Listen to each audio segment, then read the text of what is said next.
J'ai pu admirer un cadeau offert par un artiste très habile. En voici l'histoire. Un jour, dans une galerie marchande, cet artiste remarqua un vase à vendre. Un vase tout à fait ordinaire. Il l'acheta et l'emporta chez lui. Il prit alors ses pinceaux, ses brosses, et commença à dessiner sur ce vase de magnifiques motifs d'arbres, de fleurs. L'artiste travailla durant des heures et des jours. Il le donna à l'un de ses amis et dit « Mon cher ami, je t'apporte un cadeau. » Cet ami fut émerveillé de recevoir un tel cadeau. Il le plaça sur le manteau de la cheminée, au-dessus du foyer, dans sa salle à manger.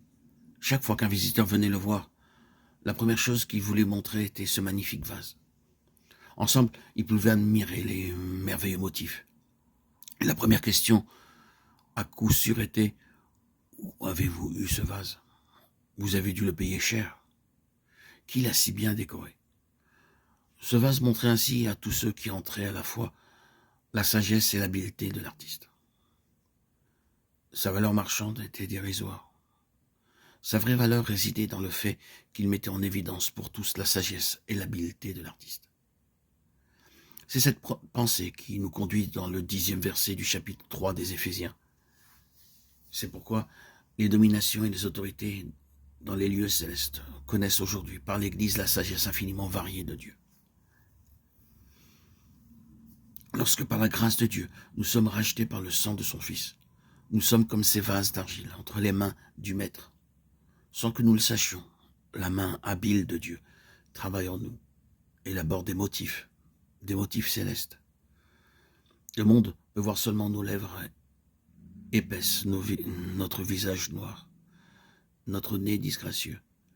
Mais Dieu ne voit pas cela. Jour et nuit, il continue son travail en nous.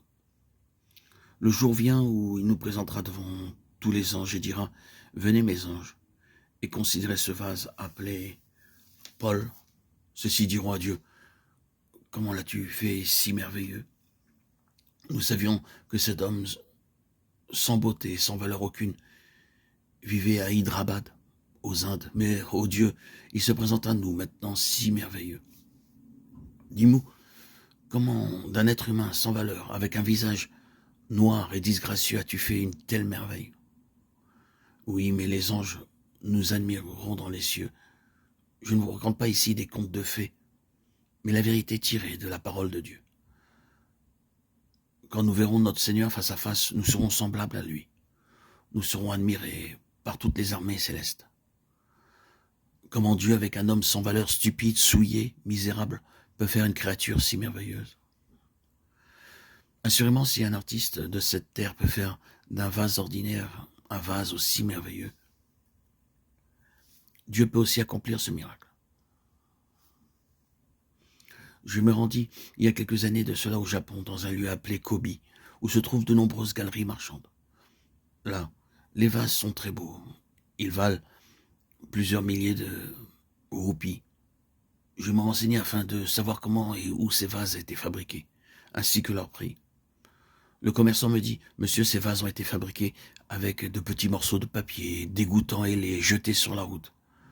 Croyez-vous cela? Monsieur, continua-t-il, nous allons ici et là dans les rues du Japon et nous ramassons tous les détritus de papier, jonchant le sol. Nous les mettons alors dans une machine pour les transformer en fine pâte avec laquelle ces vases sont fabriqués. Ce matériau s'appelle du papier mâché et des motifs de différentes couleurs sont peints à la main. C'est ce qui arrive sur Terre aujourd'hui. Si les hommes peuvent, avec du papier souillé, fabriquer de très beaux articles, Dieu ne peut-il pas aussi faire de nous quelque chose de beau? Dans la Bible, de la Genèse à l'Apocalypse, nous pouvons voir en fait que Dieu agit ainsi. Ce plan céleste du commencement à la fin est présenté dans la parole de Dieu. Dieu travaille maintenant à ce plan dans nos vies. Ayant vu cette pensée, nous allons étudier dans la maison de Dieu et considérer le but de Dieu de toute éternité. Manifester sa gloire en nous et par nous.